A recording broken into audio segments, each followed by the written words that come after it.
Welcome back. Excuse my voice here. I'm a little under the weather, but it's that time of year. Here it is winter in the Midwest, and head colds go around. I'm not going to mention the other thing that goes around, just overall that. But wanted to give a channel update, how things are going to go in the future for the channel, and just an update of some tooling that my dad had gifted me as well. He's contributing to the channel. He's kind of going through a lot of his old tooling. As I've mentioned before, he was a machinist by trade, and he's got a lot of old tooling that he's going through. Some of it he wants to keep for some home projects and things he might use in the future, but other stuff, he's not going to use. So he's gifting that stuff to the channel so I can make additional content and utilize some of these old tools that he's had.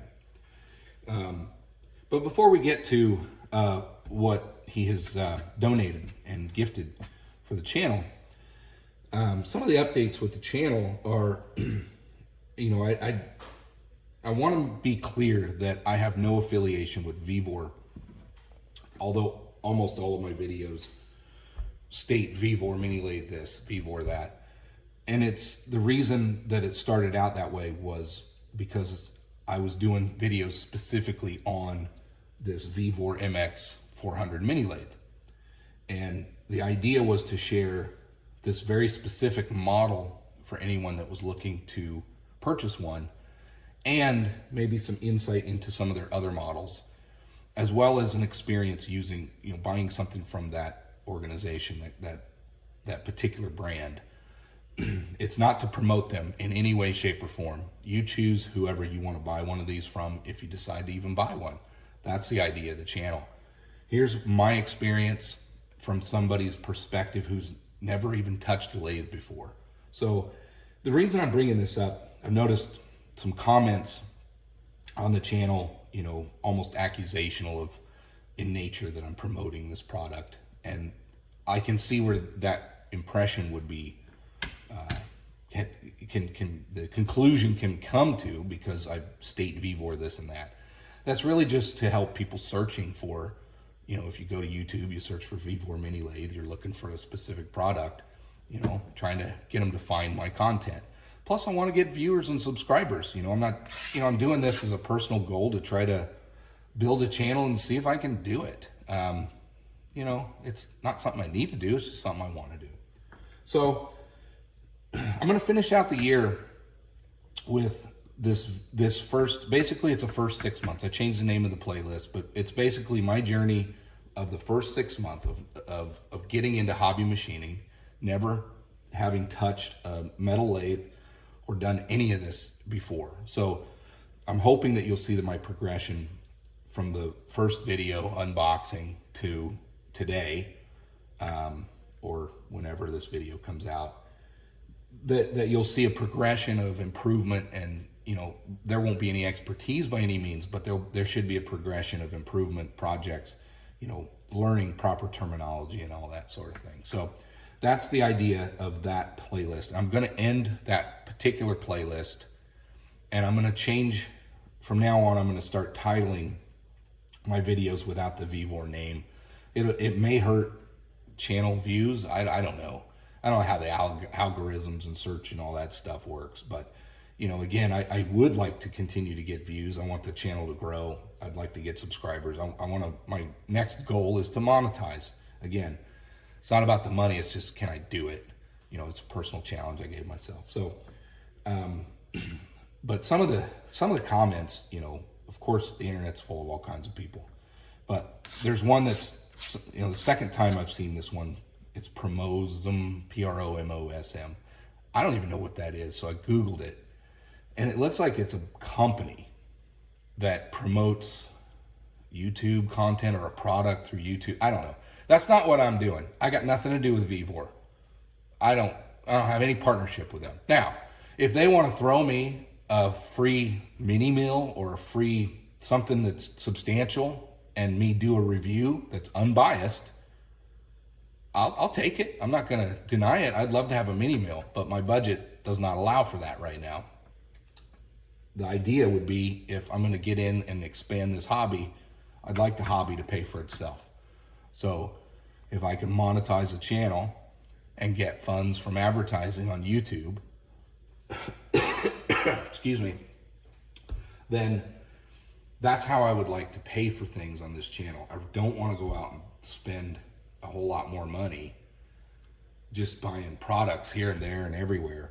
You know, I want to continue this on. I really would love to get a mill, but again, I don't want to just dump $1,500 or whatever they cost on a mini mill. So that might be, I really hope that that'll be another series, very similar to this series, from start to finish, where I've got this mini mill that I've never touched a mill before, never used one, and learning how to use it, and hopefully get a lot of advice from some of the great people who've already contributed to the comments.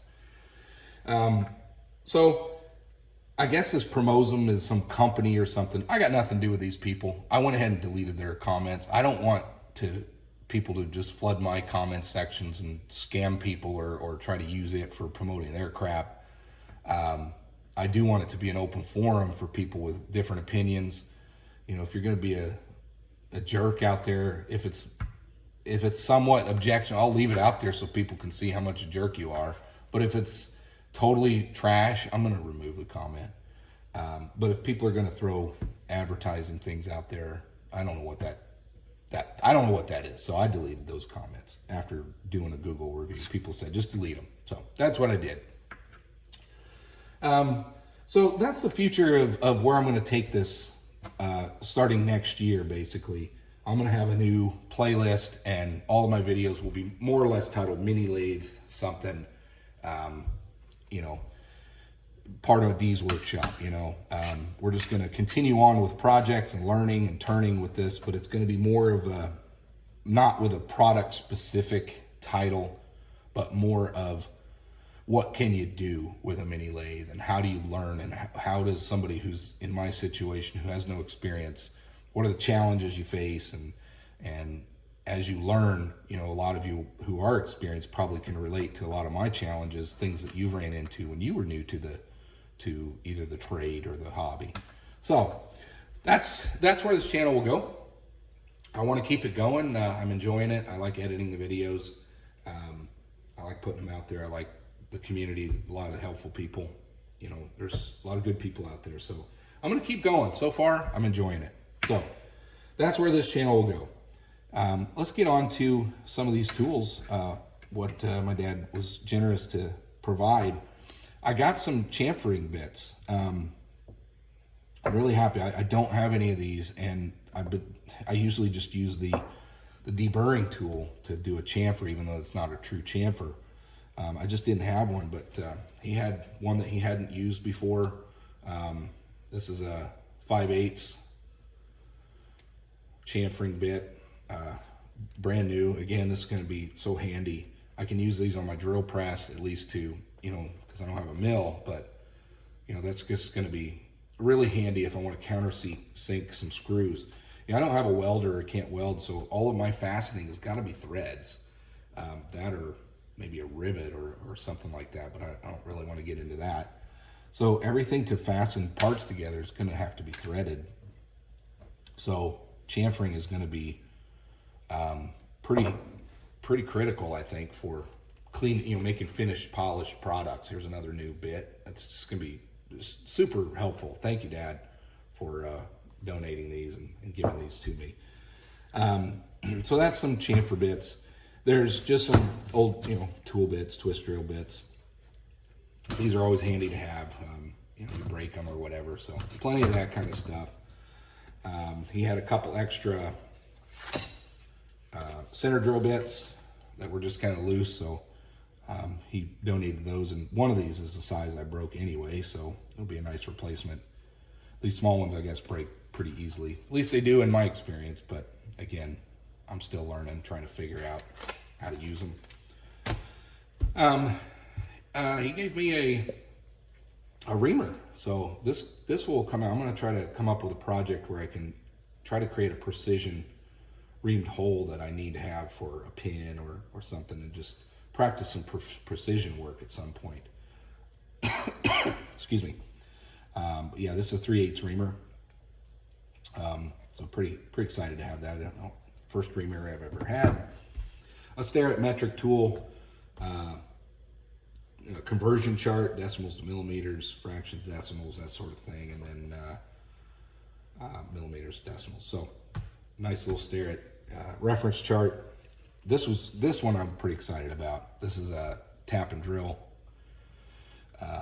National Fine, National Special. It's got American Standard pipe, but basically your tap, whatever tap you're going to use, the drill size. I've been looking for this, and then the other side has some decimal equivalents, conversion chart, and then a rule on the side. So it's a Craftsman stainless steel reference ruler / reference chart. So I'm really excited about this. It's going to come in handy. In addition to, I've been wanting to get, I didn't want to buy one, so thank you for donating this. Just a 6-inch straight rule. This is a Craftsman as well. But you know, as you're working with the lathe and you're setting up material and you're trying to cut your depths, these things, a hook rule is really nice so you can get behind it and pull forward. But just having a straight edge rule that's 6 inches, this is something I think all of you are going to find if you're getting into this, you're going to want to have. Excuse me. And then finally, we got some reference tools as you're working on projects, just some smaller ones, compasses, things like that. You can set your depths or your lengths or widths between holes, things like that, and it's repeatable, and you don't have to continually go back to your calipers or some other measurement. You can set these. These would be for maybe outside or some sort of compass, some sharp points, and then there's also like an inside measurement depth. But I really like the size of these, nice and small, so you can get into different parts. This would be great for measuring a bore. You can get that inside something that has a hole. And then you can put your calipers or your micrometer on there and measure how big your bore is. So that'll come in really handy. Thank you again to my dad for supplying these nice little tools. Glad to add those to the channel, to the collection, to continue using. And that's just it, a quick update. This is kind of maybe a final video to the original series of what I've learned with the Vevor Mini Lathe, getting into it, and just thankful for all the support that everyone's given me throughout this 6-month journey. There's all those parts. I've made a tool holder, quick change tool post holder rack, so to speak. That come in handy. We've upgraded the backsplash, some tooling. We got some materials. There's the lathe, but that's gonna bring the Vevor MX 400 mini lathe series to an end. I hope you all have a wonderful new year. Thanks for watching, and let's continue on with this hobby. Thank you.